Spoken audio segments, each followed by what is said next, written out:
নমস্কার, আমি প্রিয়াঙ্কা বকুলাস ভিলেজ কুকিংয়ে আপনাদের সকলকে স্বাগত জানাই। আজকে চলে এসেছি আবারও নতুন একটা রেসিপি নিয়ে। আজকে আমি বানাবো সর্ষে পাবদা। তো চলুন রান্নাটা শুরু করা যাক। মাছের মধ্যে নুন আর হলুদ মাখিয়ে নেব।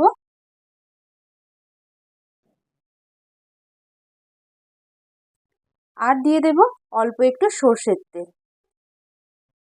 যেহেতু মাছটা খুব ফাটে, তাই জন্য আমি এখানে সর্ষের তেলও মাখিয়ে নেব।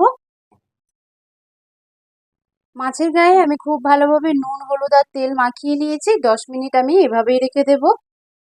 মাছটা 10 মিনিট রেস্টে থাক, ততক্ষণ আমি গ্যাসে কড়াই বসিয়ে দিয়েছি। তেল দিয়ে দেব, তেলটা গরম করে নেব। আমি দিয়ে দিচ্ছি সর্ষের তেল।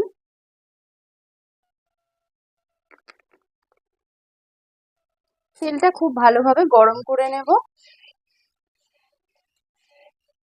তেলটা গরম হয়ে গেছে, আমি তেলের মধ্যে অল্প একটু নুন দিয়ে দিচ্ছি যাতে মাছটা না ফাটে। এবার আমি একে একে মাছগুলো তেলের মধ্যে দিয়ে দেব।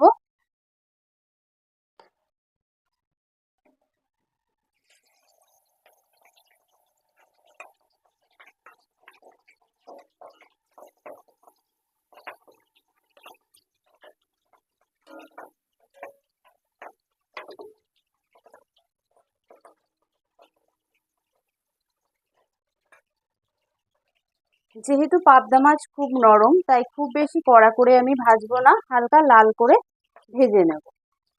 এক পিঠ হয়ে গেছে, আমি অপর পিঠটা উল্টে দিচ্ছি মাছের।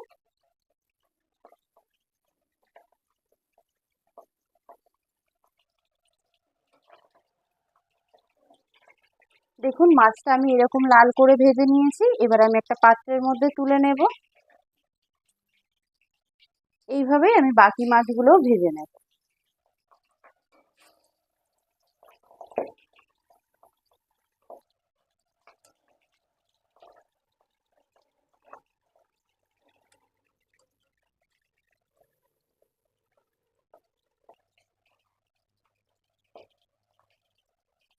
এই মাছগুলোও আমার ভাজা হয়ে গেছে, তুলে নিচ্ছি এবার আমি।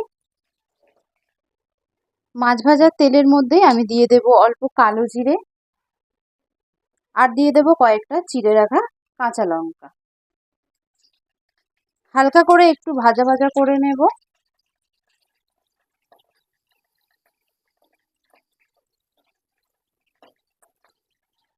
এবারে দিয়ে দেব এর মধ্যে পেঁয়াজ কুচি। আমি এখানে কুচনো পেঁয়াজ ব্যবহার করছি, আপনারা চাইলে পেঁয়াজ বেটেও দিতে পারেন। এবার আমি পেঁয়াজটা হালকা লাল করে ভেজে নেব। পেঁয়াজটা হালকা লাল করে ভেজে নিয়েছি। এবারে আমি দিয়ে দিচ্ছি টমেটো কুচি। আপনারা চাইলে টমেটো বাটাও ব্যবহার করতে পারেন। এবার দিয়ে দেব নুন। এবার আমি খুব ভালোভাবে ভাজা ভাজা করে নেব যতক্ষণ না টমেটোটা গলে যাচ্ছে।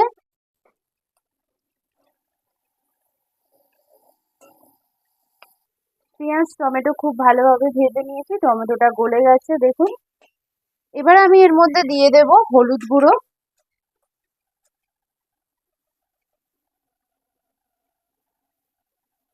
আর দিয়ে দেব আদা রসুন বাটা।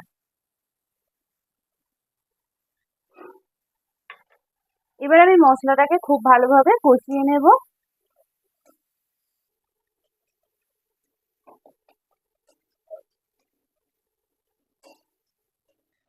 আর দিয়ে দেব অল্প একটু জিরে গুঁড়ো। আবারও আমি মশলাটা খুব ভালোভাবে কষিয়ে নেব।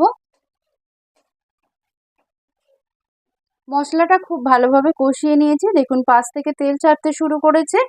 এবারে আমি এখানে দিয়ে দেব জল।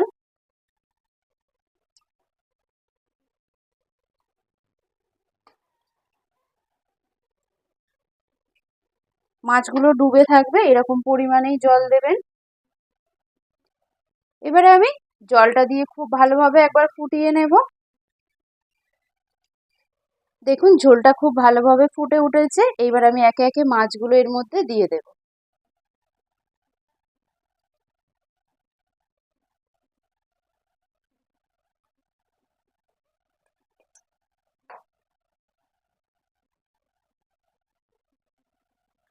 সমস্ত মাছগুলোই আমি ঝোলের মধ্যে দিয়ে দিয়েছি।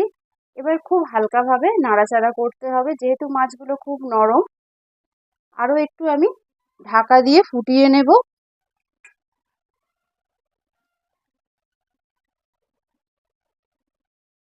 মাছ দিয়েও ঝোলটা আমার খুব ভালোভাবে ফুটে গেছে। এবার আমি দিয়ে দেবো সর্ষে বাটা। আমি এখানে 2 রকম সর্ষে ব্যবহার করেছি, সাদা সর্ষে আর কালো সর্ষে। এবারে খুব ভালোভাবে একবার ঝোলের সঙ্গে সর্ষে বাটাটা মিশিয়ে দেবো। একদম আলতোভাবে মেশাতে হবে, নাহলে মাছটা ভেঙে যেতে পারে। আরও একবার ফুটিয়ে নিলেই তৈরি হয়ে যাবে পাবদা, সর্ষে পাবদা।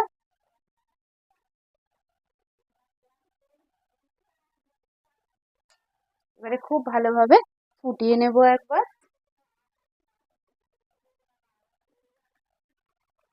খুব ভালোভাবে ফুটে গেছে। এবার আমি উপর থেকে ছড়িয়ে দিচ্ছি ধনেপাতা। দেখুন, সর্ষে পাবদা আমার একদম রেডি হয়ে গেল। আজকের এই রেসিপিটা যদি আপনাদের ভালো লাগে তাহলে অবশ্যই বাড়িতে এইভাবে একবার বানিয়ে দেখবেন। কেমন লাগলো কমেন্টের মাধ্যমে জানাবেন। ভালো লাগলে একটা লাইক করবেন, শেয়ার করবেন। আমার চ্যানেলে এরকম নতুন নতুন রেসিপি পাওয়ার জন্য চ্যানেলটা সাবস্ক্রাইব করে পাশে থাকা বেল আইকনটি প্রেস করে রাখবেন, যাতে আমি ভিডিও দেওয়ার সাথে সাথে আপনারা খুব সহজেই দেখতে পান। আর যারা ফেসবুক পেজ থেকে দেখছেন, পেজটা অবশ্যই ফলো করে দেবেন। ভালো থাকবেন, সুস্থ থাকবেন। খুব তাড়াতাড়ি দেখা হবে আবার নতুন কোনো একটা রেসিপির সঙ্গে।